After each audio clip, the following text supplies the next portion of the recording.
कार्यकर्ताओं के कारण ही पूना और पिंपरी चिंचवड़ में मिलजुल कर चुनाव लड़ने का तय हुआ। कार्यकर्ताओं को पता था कि एक दूसरे के खिलाफ अगर चुनाव लड़े तो उसमें वोटों का बंटवारा होगा। मैं जब से पॉलिटिक्स में हूं 99 के बाद हमने जो भी चुनाव लड़े हैं 2002, 2007, 2012 तब भी आघाड़ी थी हमारी और कांग्रेस की। हम लोकसभा पार्लियामेंट में साथ साथ काम कर रहे थे, चुनाव लड़ रहे थे, अपने अपने सिंबल के ऊपर लड़ रहे थे। फिर असेंबली में भी वैसा होता था। लेकिन लोकल बॉडीज के चुनाव अपने अपने कार्यकर्ताओं को मदद होने के लिए, ताकत देने के लिए हमेशा हम एक दूसरे के खिलाफ ही लड़ते थे। वैसा ही बीजेपी शिवसेना वाले पिछले 2017 का जो चुनाव हुआ बम्बई में, ठाणे में एक दूसरे के खिलाफ ही लड़ रहे थे।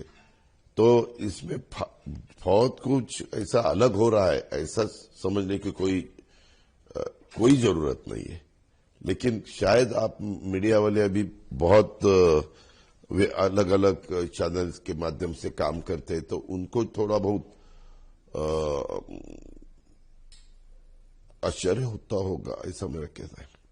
दादा, पुणे और चिंचवड़ जो खास ध्यान में है आपके, क्या आपको लगता है कि मुद्दे हैं यहाँ पे, चूंकि आप इस समय फिलहाल यहाँ सत्ता में नहीं है, बीजेपी दोनों जगह सत्ता में, तो क्या ऐसे मुद्दे हैं जो लगता है कि लोग इस बार उसको लेके वोट करेंगे? मैंने बताया ना, मैंने जब से चुनाव चालू हुआ है तब से मैंने प्रेस कॉन्फ्रेंस लेके उसमें क्या क्या गलत हुआ, कैसे पिंपरी चिंचवड़ एशिया में सबसे अमीर कॉरपोरेशन थी, लेकिन वहां बॉन्ड्स निकालने पड़े, उनके अलग अलग डिपार्टमेंट के 4,000 करोड़ के बिल देना बाकी है, काम की क्वालिटी नहीं है, करप्शन वहां बहुत बढ़ रहा है।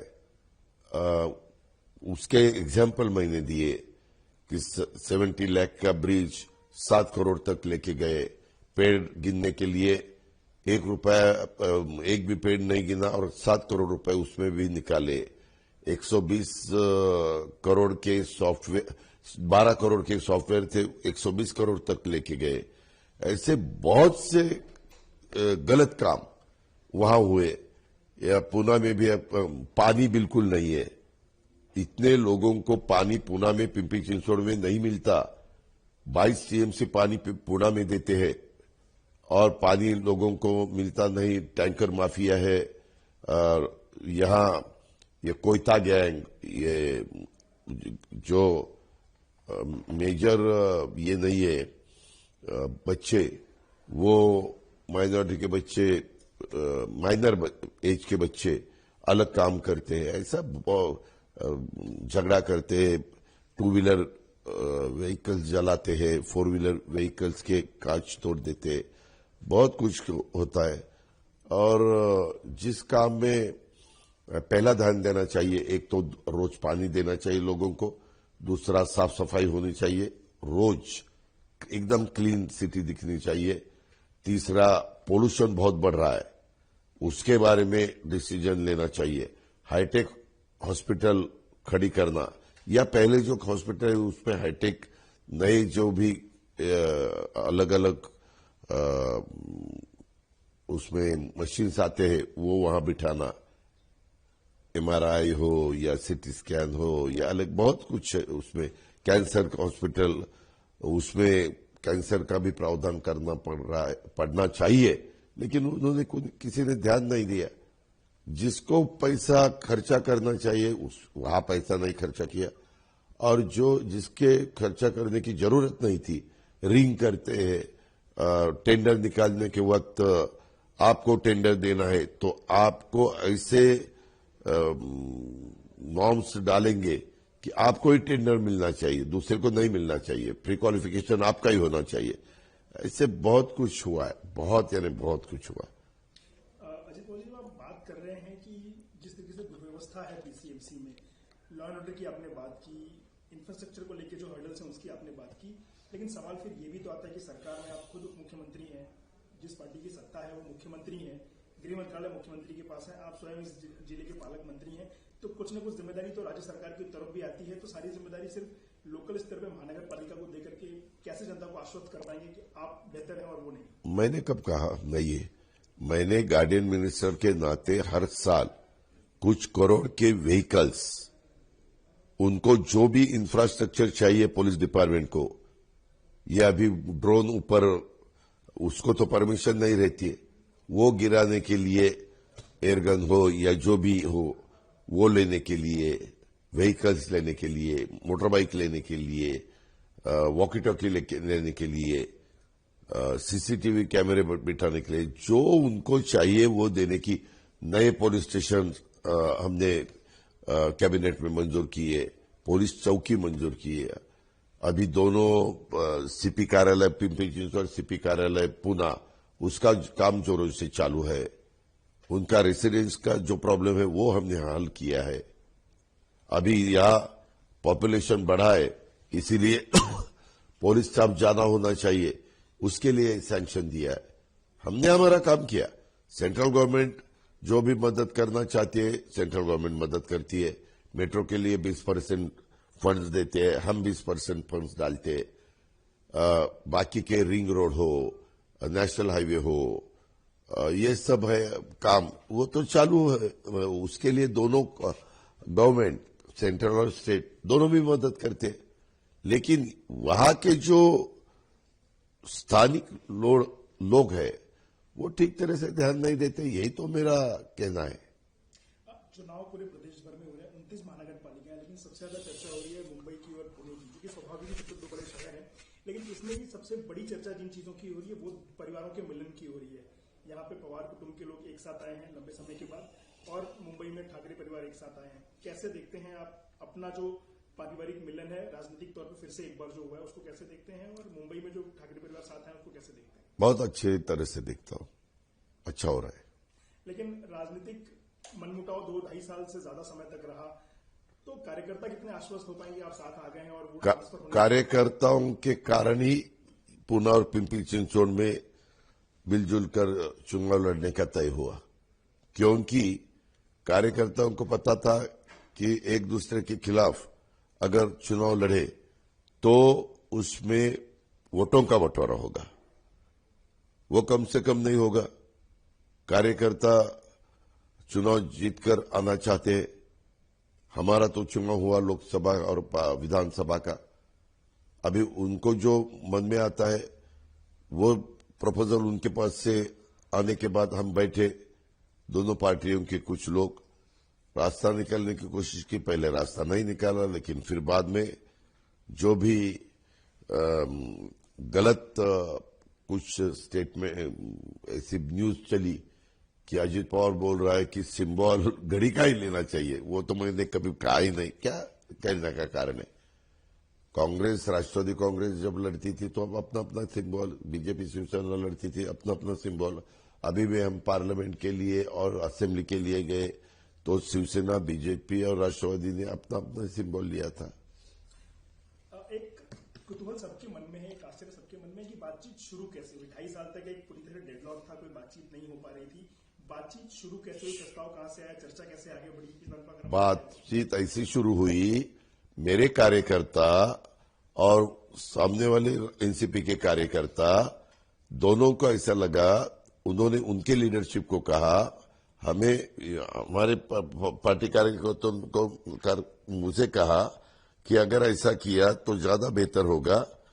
तो हम तो कोई अपने साथ नहीं है, शिवसेना को साथ लेने की हम कोशिश कर रहे थे, लेकिन शिवसेना वाले शुरू में हमारे पास आए नहीं, फिर बाद में आए।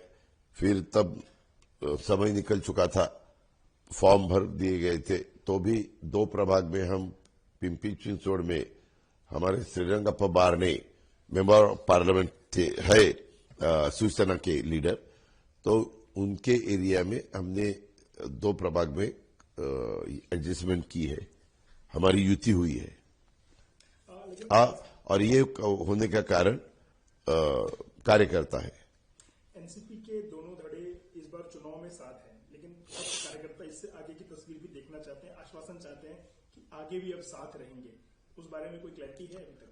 उसके बारे में अभी हमने कुछ सोचा नहीं है, क्योंकि आज लास्ट डे है प्रचार का, तो वो पहला होकर वोटिंग ठीक तरह से कैसे होना चाहिए वो उसके बारे में हम ज्यादा ध्यान दे रहे हैं, इसीलिए उस एंगल से हमने कभी सोचा नहीं है। लेकिन कार्यकर्ताओं का मन तो उसके लिए भी है, तो क्या संभावना है उस चीज की बनी हुई कार्यकर्ताओं का मान रखा जाएगा, उनकी मांग उनकी चाहत का मान रखा जाएगा? खाली कार्यकर्ता नहीं, दोनों बाजू के लीडरों के साथ भी बात करनी पड़ेगी, क्योंकि आखिर पार्टी लीडर लोग चलाते हैं। तो हमारे जो भी लीडर्स है उनके साथ हमें बात करना पड़ेगा, उनके लीडर जो है उनके साथ उनको बात करना पड़ेगा। संभावना लेकिन बनी, हाँ संभावना लेकिन बनी हुई है। नहीं, अभी तक वैसा हुआ ही नहीं। आपने सवाल पूछा इसलिए मैंने बताया। न सिर्फ एनसीपी के दो धड़े, बल्कि हम देख रहे हैं कि प्रदेश में बाकी जगहों पर भी जो गठबंधन है, कई जगह ऐसे गठबंधन है जो बहुत बेमेल कहे जा रहे हैं, जनता उनको पचा नहीं पा रही है। एक जगह तो हमने देखा कि भाजपा एमआईएम साथ में आ गए थे, बाद में ऊपर से दबाव आया तो हटना पड़ा।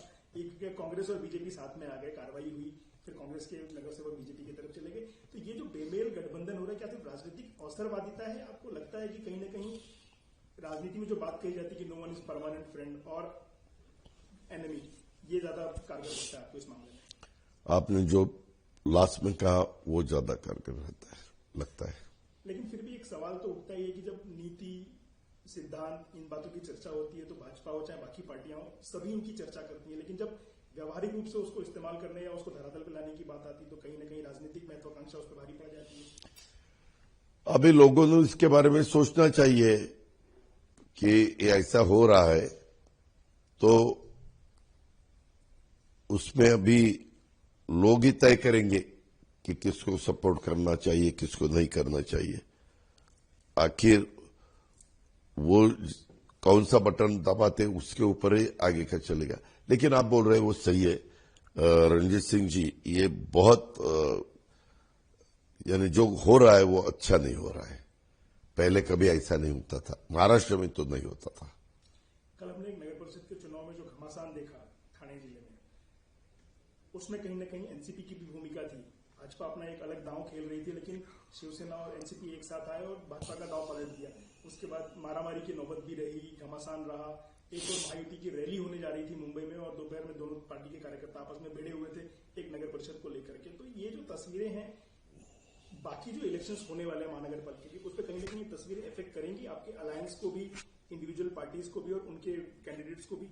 मुझे बिल्कुल नहीं लगता कि ऐसा कुछ होगा, क्योंकि ये चुनाव खत्म होने के बाद तुरंत जिला परिषद तालुका पंचायत का चुनाव लगेगा, क्योंकि 31 जनवरी 2026 तक पूरे चुनाव खत्म करने का आदेश सुप्रीम कोर्ट ने दिया था। लेकिन सुप्रीम कोर्ट के पास वापस यहाँ के इलेक्शन कमीशन गए और उन्होंने बताया कि हमें 15 दिन की मुहूर्त दे दो, मुदत दे दो, नहीं तो हम नहीं कर सकते।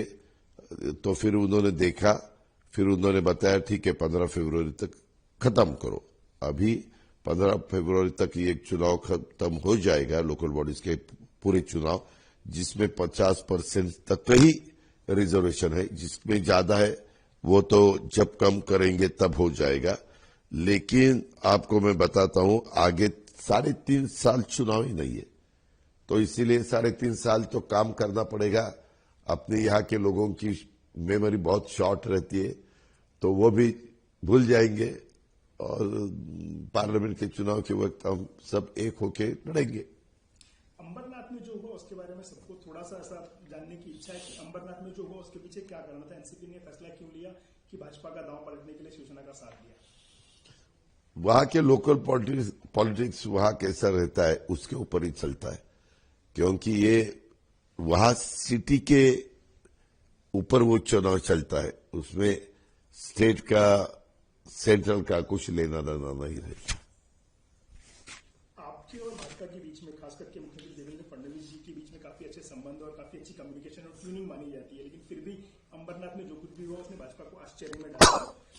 इससे दूरगामी जो रिश्ते हैं या दूरगामी जो अंडरस्टैंडिंग है आपस में मुख्यमंत्री उप मुख्यमंत्री की, उस पर कहीं फर्क पड़ता नहीं? बिल्कुल नहीं पड़ेगा। मतलब आप कहना चाहते हैं कि ये लोकल बॉडी चुनाव में जो कुछ भी हो रहा है 16 तारीख के बाद राज्य सरकार में दोनों मुख्यमंत्री और मुख्यमंत्री के बीच में किसी तरह का कोई तनाव या किसी तरह का कोई दुराभाव नहीं होगा? 100% नहीं होगा। संभव है ये? मतलब थोड़ा सा इलॉजिकल लगता है कि जिस तरीके से फियर्स बैटल हो रहा है पॉलिटिकल, उसके बाद फिर मैंने बताया ना 2017 में बीजेपी शिवसेना के आपने तब के पेपर्स पढ़े, न्यूज पढ़े, तो आपको तो प्रिंट मीडिया को अलग ही पढ़ने को मिलेगा और उसी हिसाब से इलेक्ट्रॉनिक मीडिया भी चालू था, लेकिन महीने के बाद लोग भूल जाते हैं सब। आपने जब ये बात कही कि लोगों की मेमोरी बहुत शॉर्ट होती है, तो ये अच्छे कामों के लिए भी होती है, बुरे कामों के लिए भी होती है, लेकिन बुरे काम ज्यादा देर तक याद रखती है जनता। सही है। लोग आपके उस समय के घोटाले भी बाहर निकाल रहे हैं जब आप उप मुख्यमंत्री पिछली सरकारों में हुआ करते थे।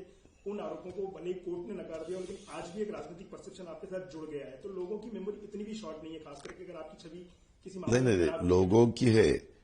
हमारे अपोजिशन वाले बीच बीच में वो मुद्दा उठाते हैं, लोग नहीं उठाते, क्योंकि लोगों को पता है मेरा काम करने का तरीका, ब्यूरोक्रेसी को पता है मेरा काम करने का तरीका। उसमें मैंने एक भी और रूल नहीं किया। जो भी फाइल्स मेरे पास आई, खाली फास्ट काम किया। उसके बारे में जो भी सैंक्शन देनी थी, हमें मराठी में सुप्रमा बोलते हैं, सुधारित प्रशासकीय मान्यता, काम जल्दी जल्दी होने के लिए उतना किया। अभी भी सुप्रमा चालू है। तब अकेला मैं डिसीजन लेता था, इसके लिए मेरे ऊपर आया। आज भी कैबिनेट में पूरी कैबिनेट वही डिसीजन लेते, लेकिन कैबिनेट ले लिया। किसी एक को जिम्मेवार आप पकड़ नहीं सकते, ऐसा है। आप सरकार में उप मुख्यमंत्री हैं, पर इसी मामले में जब एक सवाल आपसे कुछ दिन पहले पूछा गया था, तो आपने ये बात कही थी कि जिन लोगों ने मुझ पे आरोप लगाए आज मेरे साथ सरकार में बैठे हुए हैं। आपके इस बयान को लोगों ने बहुत तोड़ मरोड़ के आपकी बहुत खींचातानी भी की थी कि अब अजित पवार ये बात कह रहे हैं, तो ये सही में भाजपा की तरफ टॉन्ट मारने की बात थी या जो वस्तुस्थिति थी वो आपने की? नहीं, मैं बात करते हो तभी आप मेरा इंटरव्यू ले रहे हैं। मेरे मन में जो आता है वो मैं बोल देता हूं। मैंने पूछा कि आप क्या सवाल पूछने वाले हैं, क्या नहीं पूछने वाले हैं, ये मत पूछो, ये पूछो। ऐसे मेरे आज तक पॉलिटिक्स की जो भी मैंने 35 साल काम किया, कभी किसी को बताया नहीं। तब मेरे मन में आया, इसीलिए मैंने बोल दिया। आप 6 बार उप मुख्यमंत्री रह चुके हैं, तो आपका जो सबसे बढ़िया तालमेल रहा है मुख्यमंत्री के तौर पे, आपने पहले भी कई बार कहा विलासराव देशमुख जी के साथ में रहा है, लेकिन देवेंद्र फडणवीस जी के साथ आपका जो इक्वेशन है, उसको आप अपने आप को कितना सहज पाते हैं, कितना नेचुरल पाते हैं उनके साथ काम करते समय, उनसे कम्युनिकेट करते समय? हम तो एक दूसरे के साथ अच्छा, मैं तो अच्छा चाहता हूं, यानी ठीक अंडरस्टैंडिंग हमारी दोनों की है। अजित पवार जी, थोड़ी चर्चा हम मुंबई इलेक्शंस की भी कर लेते हैं, क्योंकि महत्वपूर्ण इलेक्शंस हैं। पूरे महाराष्ट्र में सबसे महत्वपूर्ण बीएमसी को माना जाता है, न सिर्फ बजट के लिहाज से बल्कि आर्थिक राजधानी देश की भी है और महाराष्ट्र की तो राजधानी है ही। तो बीएमसी के इलेक्शन में जो इक्वेशंस बनी है फिलहाल, उनको आप किस तरीके से देखते हैं? शिवसेना और बीजेपी तो साथ में है, लेकिन एमएनएस और शिवसेना यूबीटी भी साथ में आए हैं, तो इन इक्वेशंस को आप राजनीतिक अनुभव के हिसाब से कैसे देखते हैं? किसका पलड़ा आपको भारी दिख रहा है? दोनों एक दूसरे के ऊपर बहुत आरोप लगा रहे हैं। कोई मराठी मुद्दा निकाल रहे हैं, कोई कास्ट का मुद्दा निकाल रहे हैं, अलग अलग मुद्दे निकालकर लोगों को अपनी ओर कैसे खींच सकते हैं, ऐसा हर एक की कोशिश चालू है। लेकिन वहां के लोग बहुत होशियार है, मिनी इंडिया उसको बोलते हैं, वो सब एरिया को, तो उसी हिसाब से वो डिसीजन देंगे और फिर सबको पता चलेगा कि लोगों के मन में क्या है। ये 16 तारीख को पता चलेगा। मुख्यमंत्री ने साफ कर दिया है कि उनकी महायुति जो है, बीजेपी शिवसेना की महायुति जो है, उनका महापौर बनेगा, हिंदू महापौर बनेगा और मराठी महापौर बनेगा। लेकिन एक चर्चा भुटके वाली महापौर या फिर मुस्लिम महापौर न्यूयॉर्क के मेयर की तरह बनने की चर्चा है। तो ये जो धार्मिक रंग आया है चुनाव को, बुरके वाली मेयर, मुस्लिम मेयर, हिंदू मेयर, इसको किस तरीके से? मुझे बिल्कुल ये पसंद नहीं है। मैं सेक्युलर विचारधारा का आदमी हूं।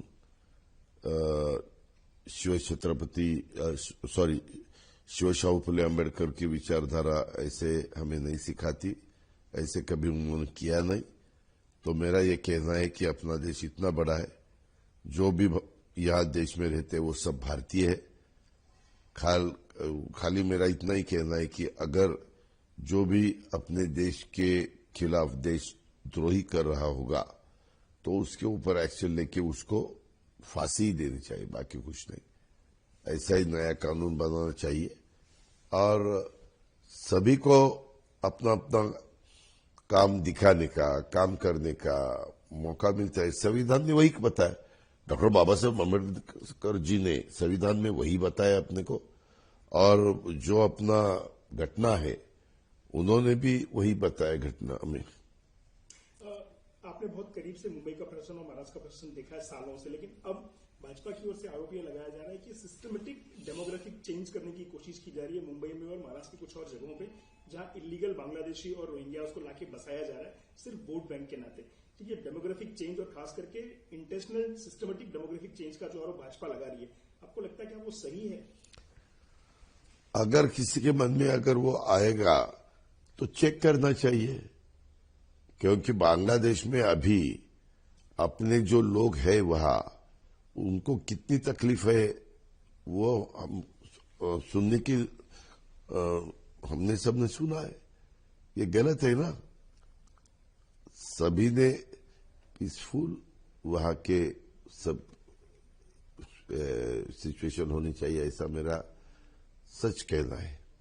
अजित पवार जी, हमने आपका मैनिफेस्टो देखा है पुणे म्युनिसिपल कॉर्पोरेशन के लिए, पीसीएमसी के लिए और मुंबई के लिए। आपके बारे में एक छवि रही है कि आप फिस्कल डिसिप्लिन को लेकर बहुत ज्यादा जोर देते हैं और फ्रीबीज, लोगों को मुफ्त में कुछ बांटने के खिलाफ है। लेकिन इस बार के आपके जो घोषणा पत्र हैं उनमें कहीं ना कहीं फ्री मेट्रो राइड्स और बाकी कुछ और फ्री चीजों की बात है। तो अजित पवार का ये जो वैचारिक शिफ्ट है कि फिस्कल डिसिप्लिन से फ्रीबीज की तरफ बढ़ने का, ये राजनीतिक मजबूरी है या सही में आपको लगता है कि ये जरूरी है इस मौके की नजर? ये जरूरी है। इसका कारण ये है, दोनों जो भी हमारे सिटीज है पिंपरी चिंचवड और पुणे, उसमें पोल्यूशन बहुत बढ़ रहा है। ये हवा का जो आपने देखा, चेक किया कि यहाँ की हवा कैसी है, तो एकदम खराब है। वर्ल्ड में जितने भी खराब कंट्री सिटीज है उसमें हमारा नंबर आ रहा है, तो ये गलत है ना। तो बहुत से, अगर पब्लिक सर्विस ट्रांसफर आपने फ्री दी तो अभी एक जगह 30 लाख रजिस्ट्रेशन हुआ है व्हीकल्स का, दूसरी जगह 23 लाख हुआ है। तो 2 व्हीलर, 3 व्हीलर, 4 व्हीलर पकड़ के तो इतने व्हीकल्स अगर बाहर आए, मैंने 50% ही देखा है। मैंने बोल रहा कि इतने वाहन व्हीकल्स बाहर आएंगे, आपको ताज्जुब होगा कि उसमें से कम 5-7 लाख व्हीकल्स कम हुए तो भी इतना पोल्यूशन कम हो जाएगा। हवाई भी अच्छी, हवा अच्छी अपने को देखने को मिलेगी। और दूसरा, मेरे ख्याल से उसमें बहुत लोगों का पैसा जाता है, क्योंकि पेट्रोल डीजल हर एक व्हीकल का आधा लीटर ज्यादा दिन भर गया तो उसका 50 के हिसाब से बहुत पैसा होता है। 50 लीटर, आधा लीटर की कीमत पकड़ के समझो, एक में 10 लाख और उसमें 15 लाख, ऐसे 25 लाख व्हीकल्स उसकी हमने ये पकड़ा तो करीबन 125 करोड़ रुपए लोग हर रोज उनका खर्चा बढ़ता है। वो बंद होना चाहिए। वो जब जाएंगे मेट्रो से तो पोल्यूशन बिल्कुल नहीं होगा, क्योंकि वो इलेक्ट्रिक पे है। वो पीएम में जाएंगे तो उसमें ई व्हीकल्स हमने लिए हैं। फिर उसमें सीएनजी बसेस भी हमारे पास है। ऐसा सब कुछ है, तो वो बहुत फायदेमंद है। अभी हमारे खिलाफ लोग एलिगेशन कर रहे हैं, ये सही है, लेकिन उनको वो उसके बारे में, उस सब्जेक्ट में एलिगेशन करने की कोई जरूरत नहीं है। मैं करके दिखाऊंगा। लाड़की बहन योजना एक ऐसी योजना है जिसको लेकर के महाराष्ट्र की राजनीति काफी ज्यादा घूमी है पिछले 1.5 साल में। विधानसभा चुनाव जीतने का बहुत बड़ा श्रेय उस योजना को जाता है, लेकिन अब जब तीनों पार्टियां कई जगहों पे अलग अलग चुनाव लड़ रही हैं तो श्रेयवाद की लड़ाई भी चल रही है। दो तरफ बहू है, लड़का बहू है, देवा बहू है और एक तरफ दादा है। तो असल श्रेय आपके हिसाब से किसको जाना चाहिए? क्योंकि ज्वाइंट श्रेय की बात तो बहुत बार आ चुकी है कि तीनों का एक साथ मिलकर श्रेय है, लेकिन अब जब चुनाव अलग अलग लड़ रहे हैं, तीनों इसका श्रेय क्लेम कर रहे हैं कि हमारे कारण से हुआ या मैं इसके पीछे मुख्य जिम्मेदार था कि ये शुरू हुआ। तीनों को जाना चाहिए। ये बात पहले भी हो चुकी है। नहीं, श्रेय उसका श्रेय तीनों को जाना चाहिए। तीनों ने मिलकर वो डिसीजन लिया है। मैंने बजट स्पीच में बताया, लेकिन बजट स्पीच हम जब तैयार करते हैं तो सब साथ मिलके करते हैं और कैबिनेट उसको मान्यता देती है। तो इसीलिए हमारे बीच मुझे झगड़ा नहीं करने का, तीनों को जाना चाहिए। अच्छा, तो आखिरी सवाल मेरी तरफ से कि जो 3 प्रमुख महानगर पालिकाएं हैं, पीएमसी, पीसीएमसी और बीएमसी, इन तीनों के लिए आपका प्रेडिक्शन क्या है आने वाले 16 तारीख के लिए? क्या नतीजे रहेंगे आपके हिसाब से? लोगों ने वहां के इशू आंखों के सामने रखकर वोटिंग किया तो अलग नतीजा आएगा।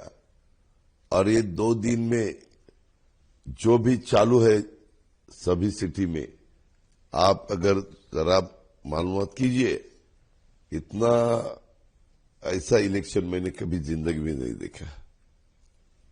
क्यों कहना चाहिए ऐसा इलेक्शन कभी देखा? या किसी किसी को अपने तरफ खींचने के लिए कुछ न कुछ देने की कोशिश हर बहुत से कैंडिडेट की चालू है।